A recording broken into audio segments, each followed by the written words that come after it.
కల్పించగలరు. దీని మీద అపోహలు అయితే ఉన్నాయి. మామూలుగా ఇట్లాంటి కండక్ట్ చేస్తారు, ఊరికే పిలుస్తారు, ఇంటర్వ్యూ చేస్తారు, మళ్ళీ వాళ్ళని రిక్రూట్ చేసుకోరు అన్నట్టున్నాయి.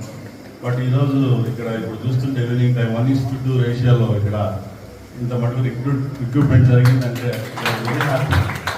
ఈ క్రెడిట్ అంతా ఏంటంటే రిక్రూటర్స్ మీరే వచ్చి ఇక్కడికి వచ్చి తీసుకున్న దానికి కంపెనీలు మోస్ట్లీ నాకు ఇప్పుడు అర్థమైంది బజ్ వర్క్స్ అని ఇలాంటి వాళ్ళ తోడ్పాటుతో ఇంతమందికి యువతకి మీరు జాబ్ కల్పించడం కూడా ఫ్రమ్ అవర్ సైడ్ మినిస్టర్ గారి తరఫున రామకృష్ణ గారి తరఫున కూడా మేము వెరీ థ్యాంక్ఫుల్.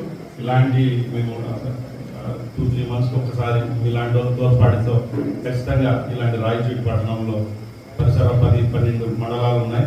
ఇక్కడ నిరుద్యోగులు అంటే ఎక్కువ అగ్రికల్చర్ డిపెండెంట్ ఉంటారు కాబట్టి చాలా మంది సిటీలకు వెళ్ళి ఇంటర్వ్యూ ఫేస్ చేసేంత స్తోమత కూడా ఉండదు.